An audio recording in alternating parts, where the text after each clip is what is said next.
Hello, world. I am Dr. Angie Beltsos from the Midwest Reproductive Symposium International here in Chicago. We are live coming to you from the Drake Hotel in downtown Chicago, USA. And we have a room full of our amazing participants at our MRSi. This is our 19th year, and I have an amazing faculty here who are going to battle it out. We are talking about fibroids and fertility. So to operate or not to operate, debating intramural fibroids and fertility. Are you guys ready? Ready. Yeah. Woo. We've got an amazing group. We've got the pro and the con, and of course our amazing moderators. We have Dr. Micah Hill. He is serving his 19th year in the U.S. Army as a colonel at Walter Reed National Military Medical Center, where he's the medical director for the ART program and OBGYN research director. Dr. Hill, that means that this meeting is 19 years old, and your time at the NIH is 19. Woo. That is awesome. I didn't realize that. We're going to celebrate next year together. He is the REI Fellowship Director at the NIH with 11 current fellows and soon to graduate their 100th trained REI. He is the media editor for Fertility and Sterility, Vice President of SREI, Quality Assurance Committee Chair for SART. The list is long and lengthy and distinguished.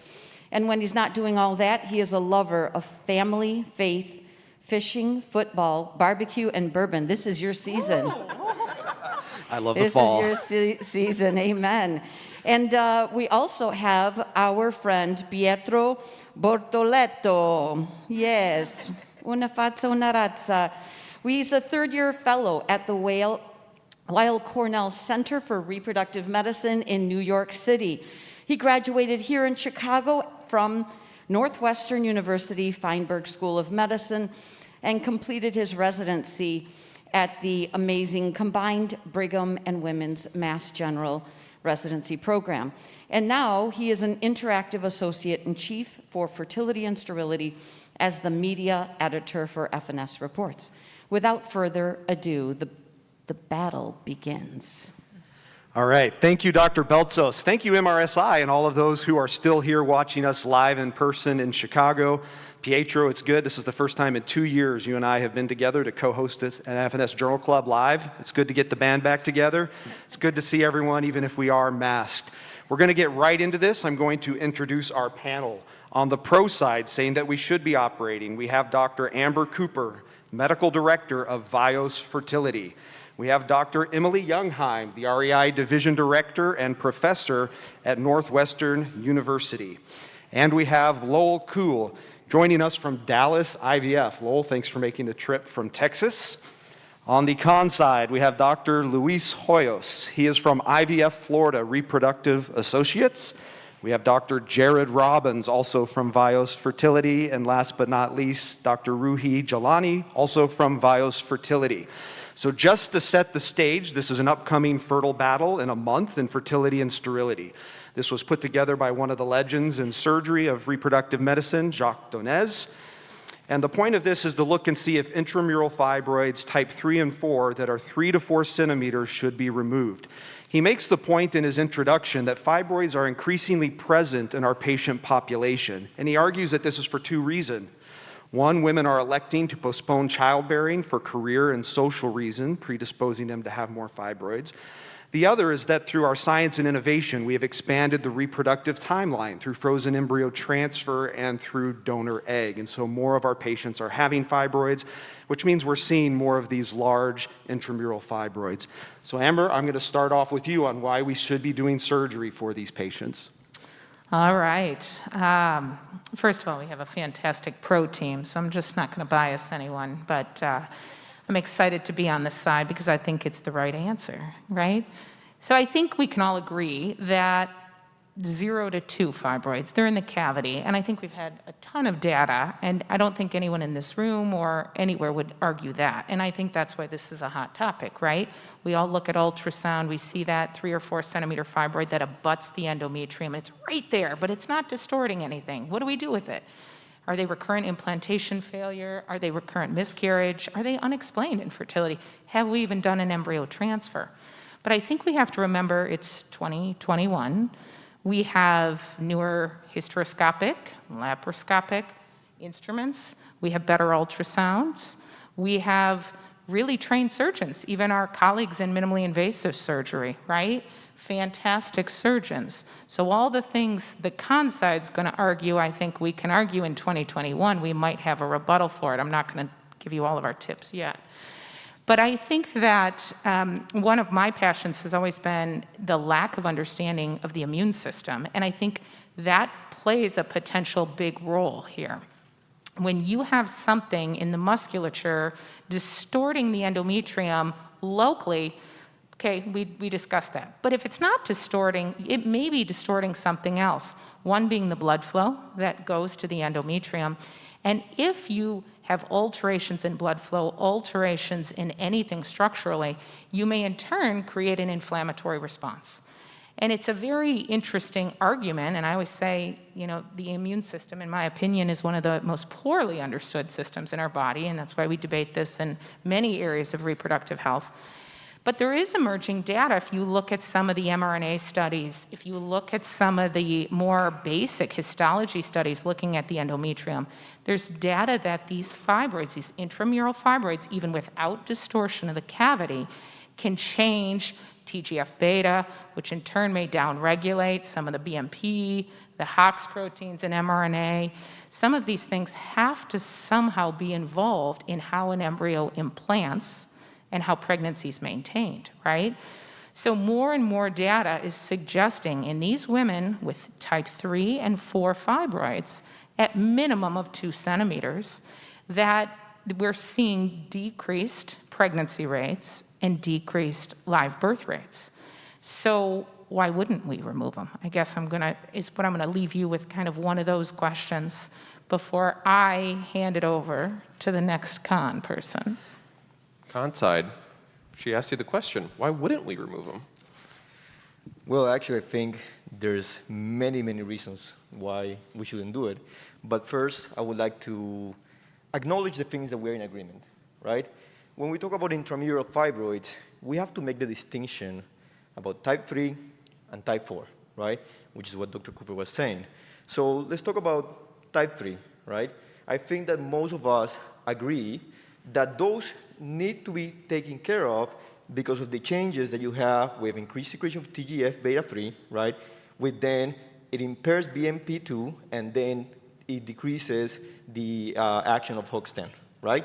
So we're in agreement with that. So I do think that those need to be removed, but with 2 caveats, right? Number 1, only before embryo transfer, all right? Not before an egg retrieval, because we know that fibroids will recur, right? And we don't know if we're going to get those embryos. I don't know. It really depends on the patient's age. And number 2, that if we're going to remove them, we should remove them hysteroscopically, right? And that means using a bipolar resectoscope, which we are using less and less today. I think that many OBGYNs, many REIs are now using morcellators, right? And those make that type of surgery really, really difficult, okay? So I will give you those 2 points. I definitely agree. But let's talk about type 4 fibroids, which is the part in which we do not agree. We know that even though they do secrete TGF-beta3, they're so far removed from the cavity that they do not affect implantation. But okay, let's say that they do affect implantation. There's a recent Cochrane review that says that even with a myomectomy, you're not improving the reproductive outcomes with intramural fibroids. So why would you do it, right? I feel that the surgical risk in this case will outweigh any potential benefits. I mean, come on, laparoscopic surgery, any surgery that has an abdominal approach will come with risk. For example, hysterectomy.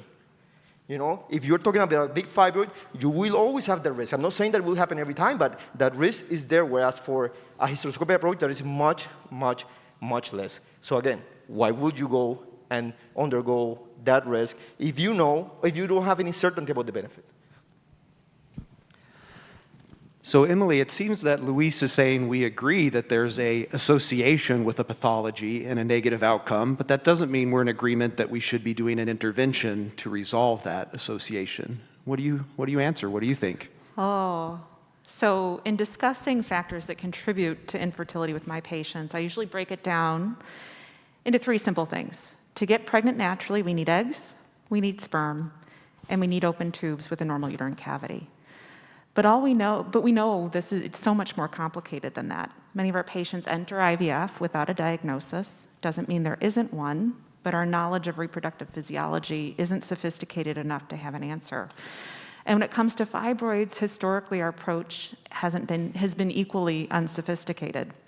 We talk about size and location, but we're learning more and more every day about how fibroids impact reproductive function on the molecular level. In addition to altering the normal anatomical relationships and function within the uterus, including displacing the uterine cavity and impacting uterine contractions, fibroids secrete important cytokines that have the potential to impact embryo implantation. So in the non-pregnant state, the average uterus is about the size of a fist, okay? And we're talking about a fibroid that's 3 to 4 centimeters, which I don't have a soccer ball here. That would be very large, but I do have a golf ball. So how can you tell me something this big inside a structure this big is insignificant and shouldn't be removed? Golf ball. Rick Paulson, this is for you. It doesn't make sense that this could cause or contribute to someone's infertility. And when it comes to people with other known causes of infertility, whether it be male factor or tubal factor or someone who's doing IVF for other reasons, like they need PGTM, can we say with confidence that a 3 to 4 centimeter fibroid will not impact their chance of pregnancy or their pregnancy outcome after IVF? Further, fibroid growth and behavior during pregnancy is unpredictable. Fibroids can grow, they can shrink, they can necrose. Any of these outcomes can be problematic during pregnancy and have a devastating impact. We have all sorts of recommendations for patients to optimize their IVF outcomes. Recommendations for supplements and changes in diet, lifestyle recommendations, recommendations for acupuncture. We intervene with prescriptions for antibiotics and oral steroids, recommend assisted hatching. Our patients agree to these interventions, despite the fact that we have very little good quality data that we should use these interventions and that they'll benefit them. When it comes to a 3 to 4 centimeter fibroid in the uterus, this is data that I can see. What do we risk when we don't intervene? What if IVF doesn't work? Will we do the myomectomy then? Will our patient wonder about it if we don't? Will they drop out of treatment or try again? Can they try again? Most women have coverage for a myomectomy. Most women don't have coverage for IVF.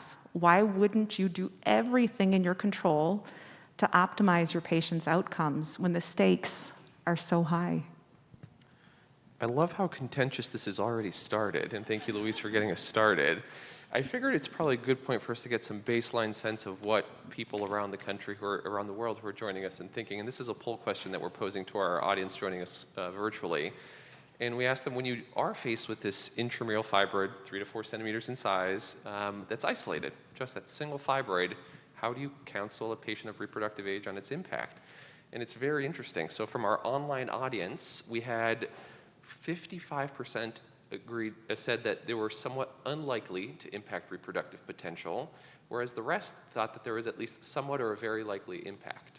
The smallest percentage was actually the group that said there's no impact at all. So I think people agree with the analogy that this little golf ball sized thing in a fist probably does have some impact.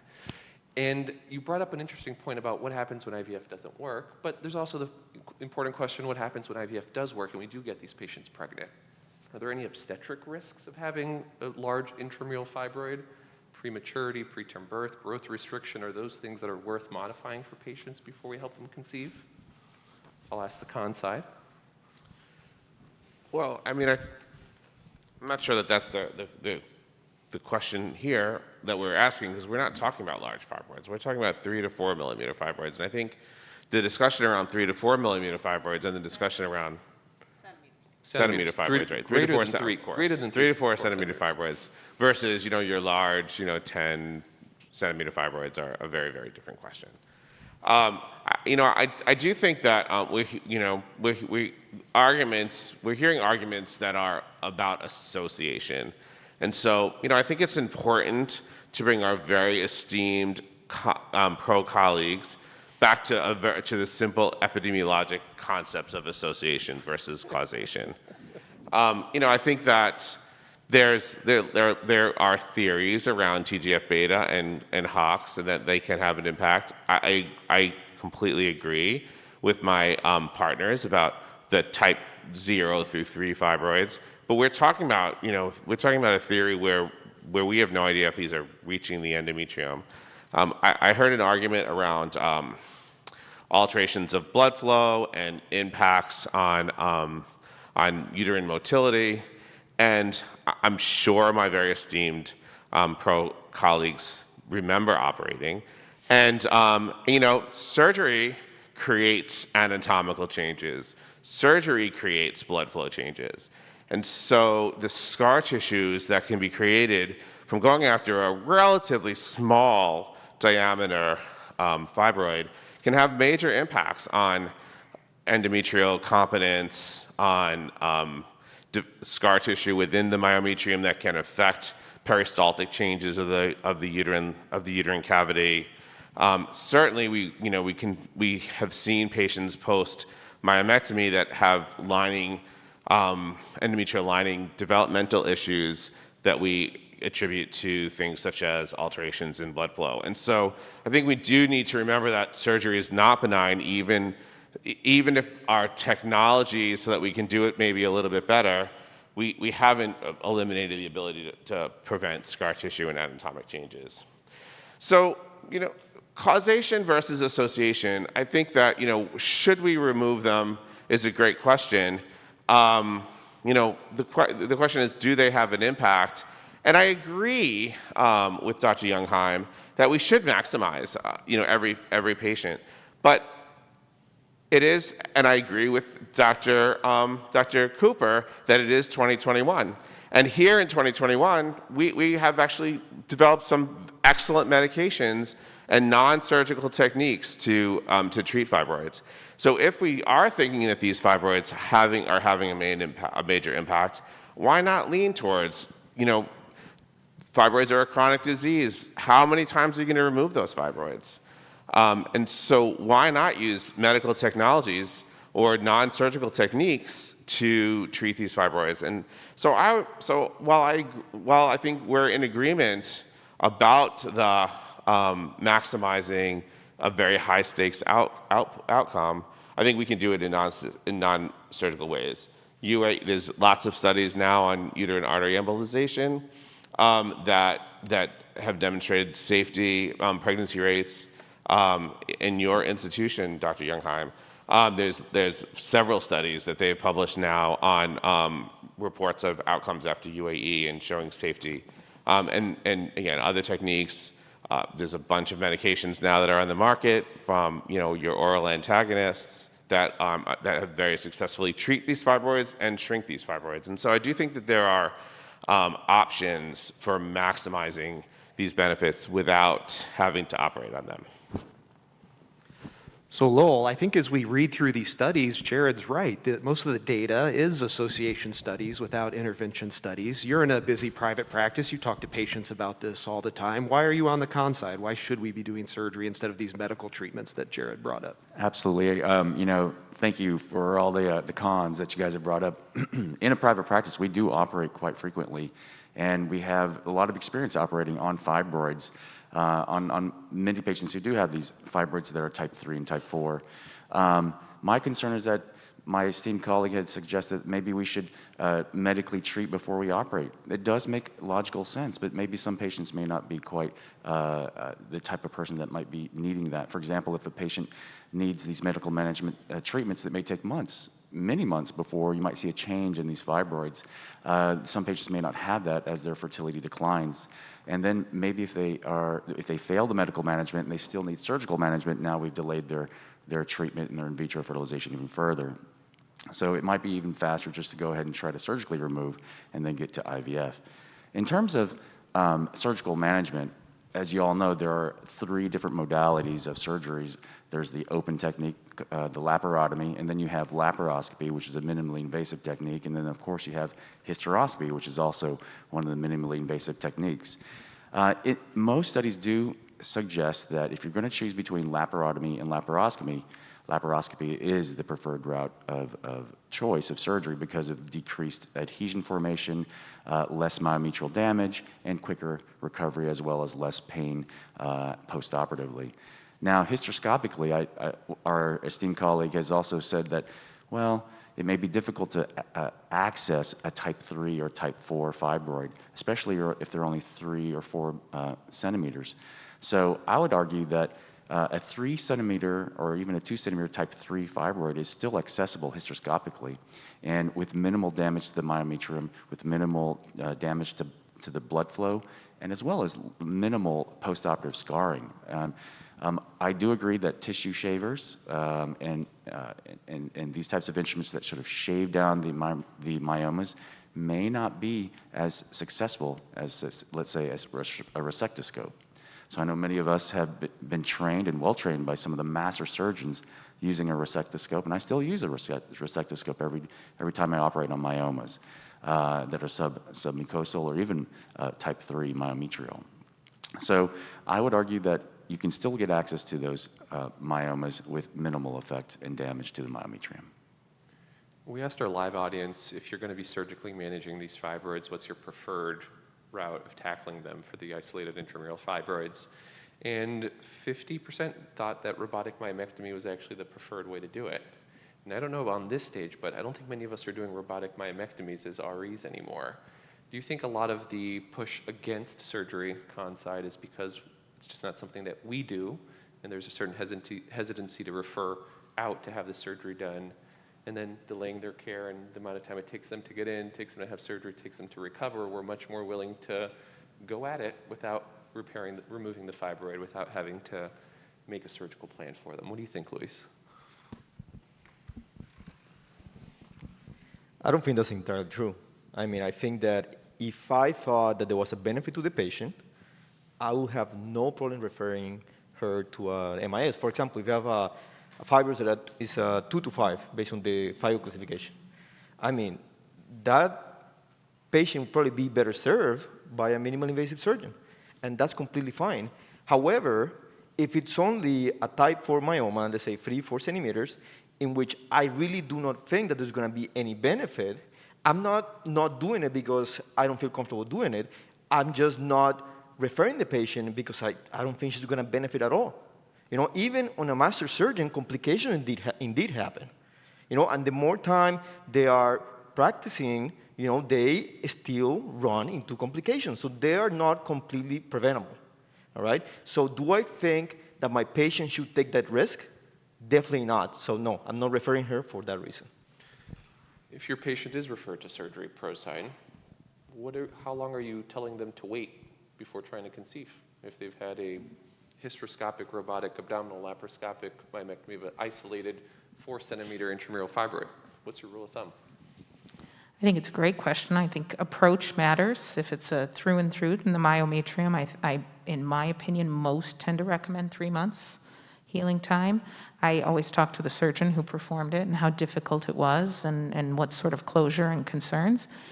If it's hysteroscopic approach, there is some argument you may not have to wait as long if you don't have full thickness, incision. And I think that's part of Lowell's argument in some of these type 3-centimeter fibroids that you can access hysteroscopically with, really quicker recovery and a shorter time to pregnancy. So, Roohi, you get to back cleanup for the con sides. Let's hear the final comments from you, and then we'll get to some back and forth debate and hopefully questions from our live and virtual audience. Let's do it. I feel bad. I'm going to have to debate some of Lowell's arguments. He's so nice. still I'll love you. apologize in advance. I think Dr. Cooper left off at a good point when she said, in my opinion. That's exactly it. There's an opinion. We don't have a duration that we should wait, right? We don't know. It can range anywhere from 12 weeks to 12 months. And then coming back to our patients who are infertile, they don't necessarily have that time on their side. So going back to what Luis answered, we don't not refer out because, of the risk of time. We just don't refer out because it may not help in achieving our outcome. Going back to what Pietro asked earlier, does it help pregnancy outcomes? Does it help prevent that preterm delivery? If you look at the data, if you look at these reviews, even despite a myomectomy, these risks still persist. So why do it? And then the risk of adhesions, no matter whether we do it laparoscopically or a laparotomy, they're still there, and they can range anywhere from 25 to 88%. And that's just not a risk that we should be willing to take when we don't necessarily know if there's an outcome, like an impact on our outcome in our pregnancy. So while Pietro is preparing a question here from our virtual audience, Jeff, if we could have a microphone for our live audience, and we'd like to engage you. What questions, what comments do people have for our experts? We have about 20 minutes for Q&A before we have closing arguments and let the audience decide who wins this debate. So while we wait for a question from the audience, we have one. Go ahead, sir. Hussam Zaki from Cairo, Egypt. I'm always puzzled about these fibroids because in African women, we have at least 30% of those who are getting pregnant and delivering having intramural fibroids greater than 3-4 centimeters. But at the same time, I have many patients that only get pregnant once they remove these fibroids. So I think we should be finding a tool to differentiate between those fibroids that would affect implantation from those who are not going to affect implantation and pregnancy. Thank you. That sounds like a question for the pro side. He does see a lot of patients that get pregnant that have fibroids. He does see some that doesn't. How can we determine who needs the fibroid to come out and who doesn't, if that's the case? I agree. I think there should be a classification system that should be created, and I think that it should determine what fibroids are more instrumental in allowing for pregnancy and those that are not. I agree completely. There should be some sort of classification to be created. I think that is the challenge with our current classification system. It's purely location, and that Right. doesn't necessarily inform everything we want to know about it. Right. The current FIGO classification is good, but it doesn't also include size. It just talks about location, right? What about a type 3 that is 2 centimeters versus a type 4 that is 3 centimeters? Are those the same or are they not? It's very good. We need to include that into the classification system. We have a question from our our virtual audience. Dr. Mortimer, who's a resident at the Brigham Mass General Program in Boston, asks, but is the treatment worse than the disease, or at the very least equivocal? Remember, we should first do no harm. If we resect these type 3, type 4 fibroids hysteroscopically with a bipolar, are we risking intrauterine adhesions without good evidence of a benefit in terms of reproductive potential? What would you say to that, Dr. Jungheim? I'd say anything we do has a potential risk. And if you're sending, all of it depends on the surgeon too. I wouldn't do that myomectomy. I would refer out to somebody who's doing it all day, every day. And I know if I refer to one of the surgeons I work with, certainly there is a risk, but in their hands, that risk is super, super low. And just to kind of harken back to something Dr. Robbins mentioned earlier, we do have epidemiologic data, yes. Having said that, that's looking at big cohorts of people. And when I've got a patient in my office, it doesn't get more personal than that. And there is no way I can tell someone that a fibroid this big is not going to impact her chance of pregnancy with IVF or her pregnancy outcomes. Dr. Hoyos would like to rebut. I think that Dr. Jungheim came here trying to impress us with a golf ball.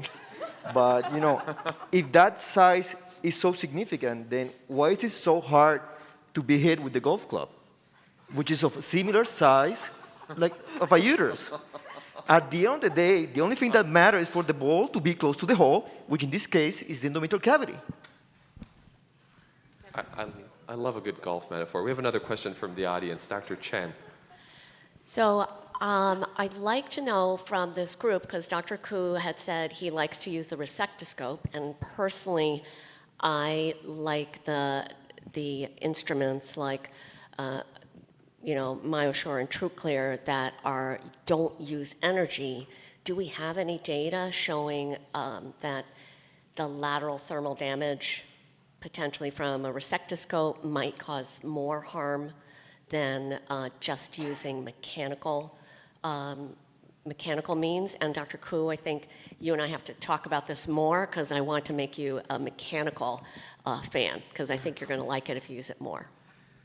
Absolutely. Good question, Serena. When you're operating on the fibroid hysteroscopically, the fibroid actually is encapsulated, and there's a little pseudo capsule that it sits in. So though you may need to make an incision on the myometrium initially to get to and get access to that fibroid, it's sitting within that capsule. So you can operate pretty freely within that capsule, making sure that with very good technique that you're not going to stray outside of that capsule and cause disruption of the myometrium or the blood flow. So it is possible to do it safely and with minimal damage and scar tissue. We got one more question from the audience.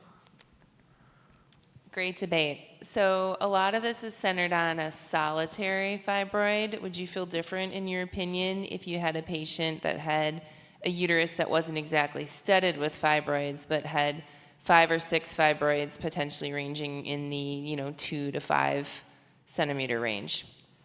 That's a good question for both the con and the pro side, but let's start with the con side. Someone has 5 or 6. Are you changing your mind from no surgery to surgery?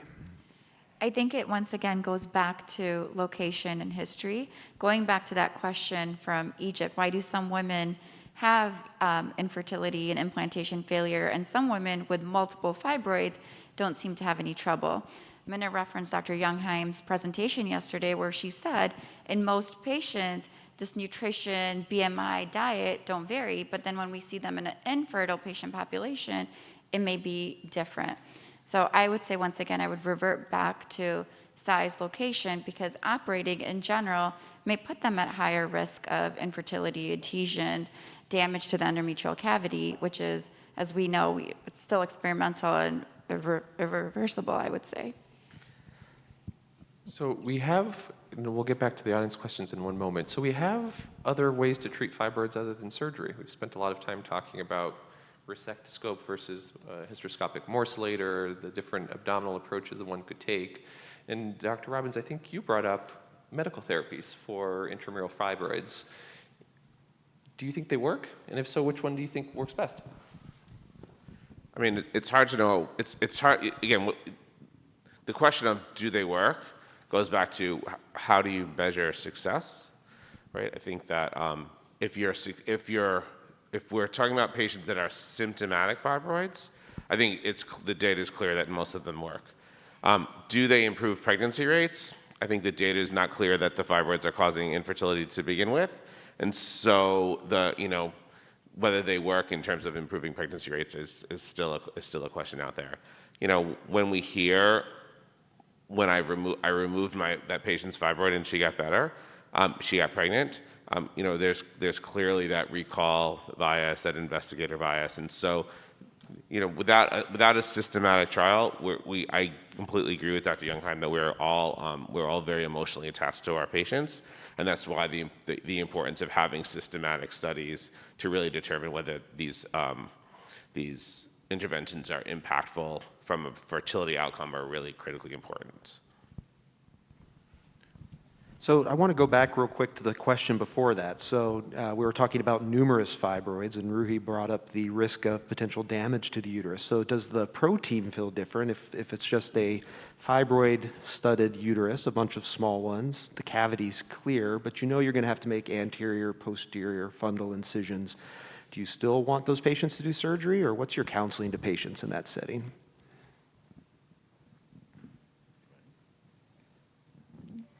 I usually make the analogy that the uterus is like a Jell-O mold.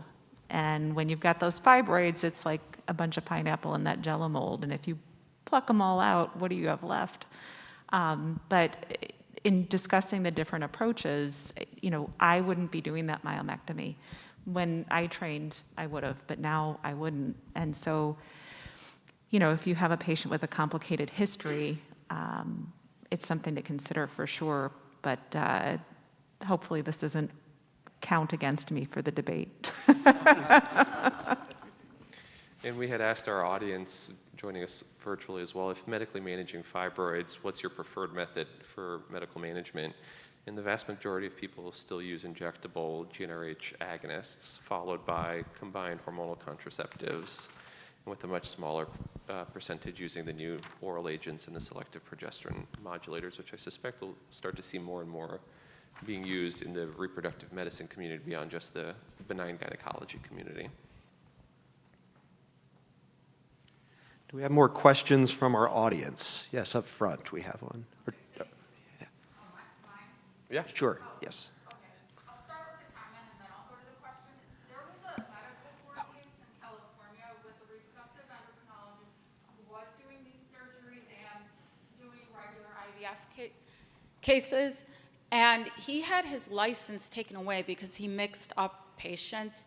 He only got his license back within the past few years, and so that's just something to consider. He was going to China and doing retrievals. I'm not sure how that worked because he wasn't a licensed doctor in China, but he was bringing eggs back from China while he was banned by the Medical Board of California. So he's been back practicing 2 years, but I would think that would be something to consider if you are doing these types of surgeries, to be extra sure the medical record keeping in the offices wouldn't allow for any mix-ups in patients.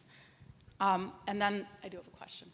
So this is a layperson question, but using the golf ball analogy, which I think is fabulous, what if an embryo does try to implant into the golf ball, the fibroid? Does it then lose its chance to move around and implant someplace else? And that's why if it is in the cavity, we would certainly remove it because that makes it very difficult for an embryo to implant, and if it implants close to it, that's when you see pregnancy complications. In regards to it being present in the myometrium, it wouldn't be as obvious of an issue with implantation. It looks like we have another question in the middle. Yeah, hi, Mackenzie Purdy, Vios. This would be a question more for the con side. I think the tough patient population is the one that has recurrent implantation failure. They've got no real reason of why they're not having success, and they have, a type 3, type 4. Do you feel differently about that patient population? Because that's probably who I would struggle with the most. I mean, in my opinion, at that point, you're just doing it out of desperation. Which is completely understandable. Like Dr. Robbins was saying, we are very attached to our patients. But you do have to, ask yourself whether this is just regression to the mean and whether the patient was going to get pregnant either way under her next transfer. Other questions from the audience? In the back, yeah. Hi, Sam Pauly from Boston IVF. Does the panel feel any different if it's a larger fibroid? We keep talking about the golf ball, the 3 to 4, but let's say 5 to 6 centimeters. Just wanted your opinion. So again, it goes right back to the studies that to which Dr. Jeelani were referring earlier. I mean, the majority of studies don't show a benefit even in the larger fibroids. There certainly, I think, it becomes a more debatable argument when you're looking greater than 6 centimeters, because there are some better studies demonstrating the larger fibroids may have an impact. But I think when you look at the meta-analyses, even in the larger studies, the majority show that as long as they're not distorting the cavity, they don't have a major impact on outcome when live birth rate is the outcome that you're looking at.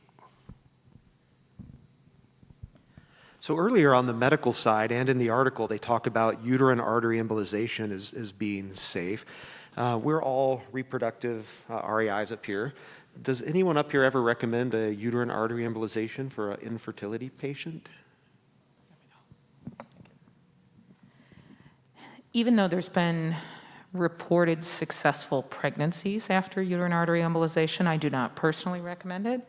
I, am uneasy about decreasing blood flow in the uterine artery in a patient who wants to be pregnant, and we know that. And there are certain situations with severe menorrhagia or surgical risk factors where, surgically, really, the risks are high, where maybe it's an option. Maybe they've failed medical management and they have inflammatory bowel disease and they've had a colectomy, and we could go down the options. But I still feel, as most of the data is patients who just anecdotally come back and now want a pregnancy and we report a successful pregnancy.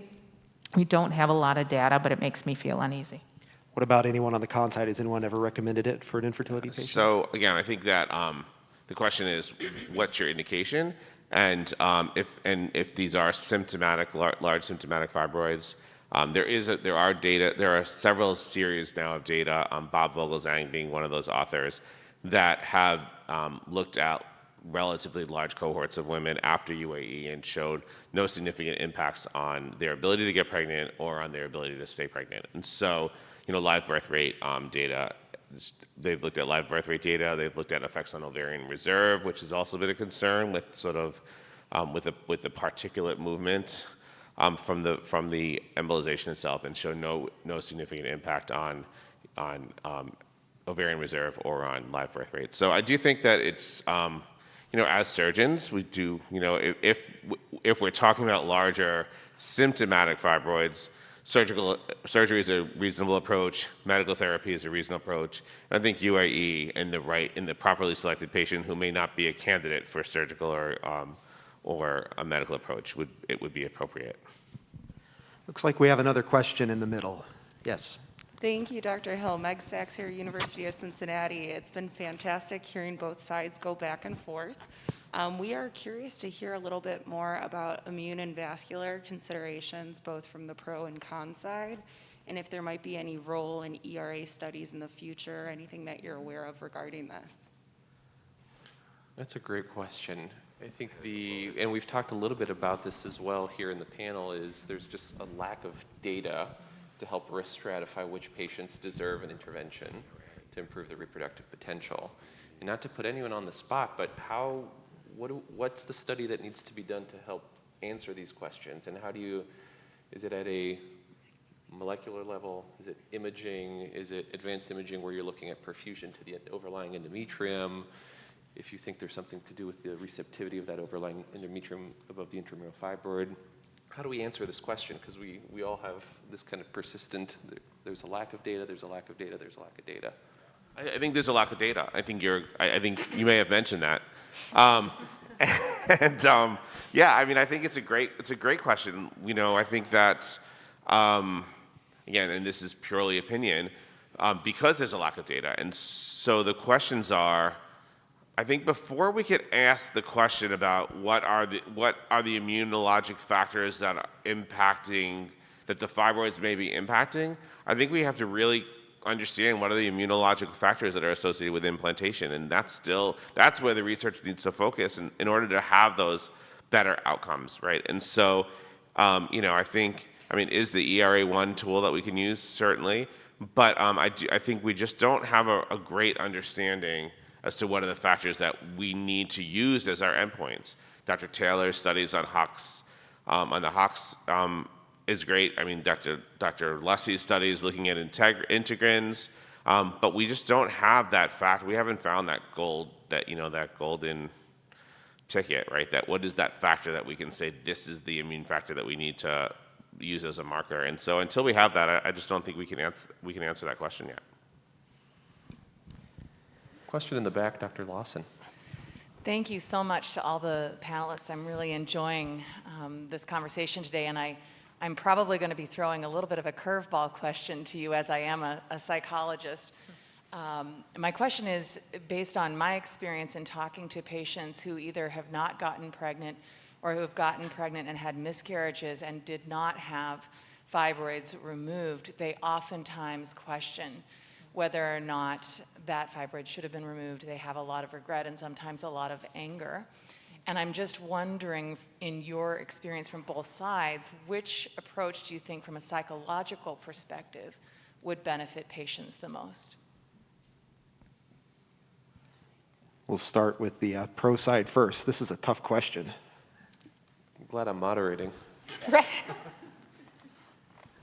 I'll take a quick stab. I think you're supporting the pro side, Dr. Lawson, in this, so thank you very much.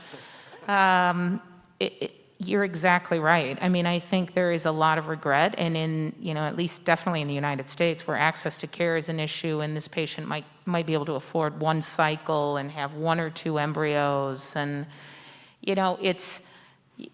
you need to have a conversation about all options with patients. And, if I have a patient with a lot of embryos, and, it may not always be my first line, particularly more type 4 than type 3, but I think we have to have these conversations and talk through the pros and cons of all of them, because sometimes this regret exists. And even though we try to reassure our patients and say we don't know for sure, and we go down all the paths and aneuploidy and all that, I think that is a big reason why, in today's day and age, we have to have that conversation.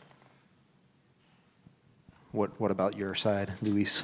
I think that, a priori acknowledgement, before letting her question whether the fibroid played a role on the miscarriage, the conversation should be had that, listen, you have these fibroids, or this fibroid that measures this, it's away from the cavity. I do not believe we need to intervene. If she were to have a miscarriage, you could send the pills of conception for genetic analysis. If it's an aneuploid pregnancy, then, again, you'll get reassurance. If it's not, then at least you acknowledge it beforehand. So we have time for one more audience question. Do we have a last question that anyone would like to ask our expert panels? Hi, I'm Jenny, I'm one of the residents at Rush. I just had a question about, with the people that have fibroids, is there any data on PGD-tested embryos going into people that may have fibroids or not?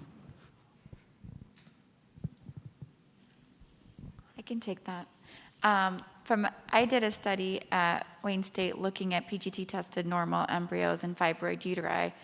Granted, most of our patients were African American with dominant fibroids, larger in that, greater than between that 6 to 10 and even 10 range. We found higher cesarean section, and Luis, I think you were on the study as well, looking at more of a, I think T incision was noted, and then lower birth weight, but nothing else significant. Luis, you want to add to that? All right, so Pietro, you've been listening to this all the time here. What's your take home before we have our closing arguments and we let our live MRSi audience decide the winner of the debate? Like so many things in reproductive medicine, I just wish we had better data. And it may be that because our field is really only 40 years old and there's so much more that we need to learn. I want to put the challenge out to both the pro, the con side, and everyone listening. Study this. Figure out how to do a well-designed study to be able to answer some of these questions for us, because we certainly need it on the counseling side. Our patients deserve to have better data to answer these questions, prevent decisional regret like Dr. Lawson discussed. And I think there's so much left to know about intramural fibroids. And I don't know that I was swayed. I think they probably still come out. What do you think, Micah? Well, I think we have 60 seconds each for them to sway us and have us decide who won this debate. So we'll start with you, Amber. All right. I think we all agree we have a lack of data. I would say the immune system is still the most poorly understood, and I think we need to start there. It's a big place to start. I think we go back to the question that we started. Should we remove a 3 to 4 centimeter type 3 or 4 fibroid before transferring an embryo? So, and is it more recurrent implantation failure or lower clinical pregnancy rates, putting miscarriage aside for a minute? We have to have the discussion with patients. In 2021, with good operative technologies and instruments and minimally invasive surgeons, we have to have the conversation that it's an option, particularly in the United States with lack of access to care and the cost of IVF before we transfer an embryo. Luis. I think that if we let the pro team win while going after these goal-sized fibroids, the next journal club is going to be about the increased incidence in Asherman syndrome and how to deal with it. Or worst case scenario, uterine transplant after a hysterectomy because we just were too greedy. So I do not support myomectomy for type 4 myomas. Golf size. Emily. I think it's tough. A lot of us don't operate much anymore, and a lot of us in that transition of not operating have a recollection of some tight outcomes that are tough. But we do have resources, really great trained, minimally invasive docs, and some of us who still operate all the time. And as Amber mentioned, a lot of these patients only have one shot, and there are so many other things that they're trying to optimize. So I definitely think the conversation should have to happen. And patients ultimately having that patient-centered discussion, the risks, the benefits, the alternatives, and after that discussion, having the patient make the decision that's best for her, recognizing that if she doesn't have it removed and she doesn't get pregnant, you know, the data didn't say she was going to get there. She made a good decision regardless. But ultimately, I think the patient needs to be the one to make that decision. Jared. So I'm going to quote two people much smarter than me. Hippocrates, right, who said, "First do no harm," and Mark Twain, I think it was Mark Twain, who said that minor surgery is defined by surgery not performed on me.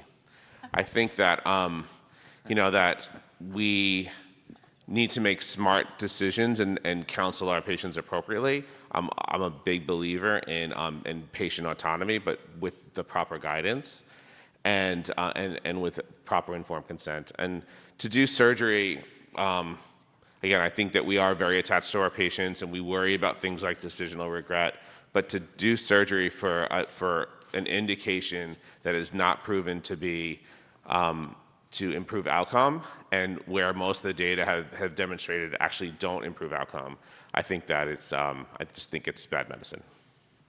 Lowell. I agree with my colleagues that if you counsel your patient properly, give them all the risks and the benefits and all the options, I think in making a good team decision that's right for your patient is absolutely, we all agree. But I also want to state that the right patient in the right hands, a surgery can be very effective and very safe. And I think that we may not have a lot to talk about for Asherman syndrome at the next visit, Luis. Love you, man. Roohi. I'm definitely not going to argue that surgery can be very effective and safe, but is it needed is the question. And with the risk of adhesions, no matter the skill of the surgeon, it's not predictable, right? So when you counsel a patient, you tell them that removing this fibroid may not necessarily improve your outcome. Once again, going back to patient autonomy and education, I think they would make the right decision and say, well, I don't want to risk something that may not help me. All right, so we've heard the arguments. First of all, I want to thank our all-star panel. I assigned them to their teams and no one complained and no one asked me to switch teams. They just took their assignment and ran with it. I think we all agree this is actually a nuanced topic that involves shared decision-making with patients. So I think it's hard to say yes or no, should we do this? So instead, I want to ask the audience, which side won the debate? Who debated better? So everyone has to vote, and Pietro, you will be the arbiter of who you think wins, so go. So by a show of hands, who believes that the pro side made the more convincing argument for removal of intramural fibroids or active management of them?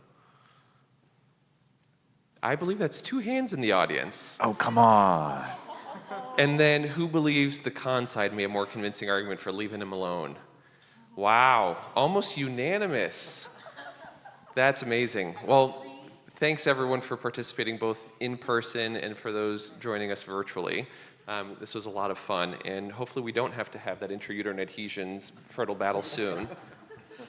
We want to say a final word of thank you to Dr. Angie Beltsos and MRSi for having us here. MRSi will be back in June of 2022, and we hope that if you have never attended this meeting, for our virtual audience, please, we encourage you to come and join us for another fertile battle. Then, the next F&S Journal Club Global will be live from ASRM in Baltimore on the 19th of October at 12 p.m., so come hear us talk about the optimal management of frozen embryo transfer.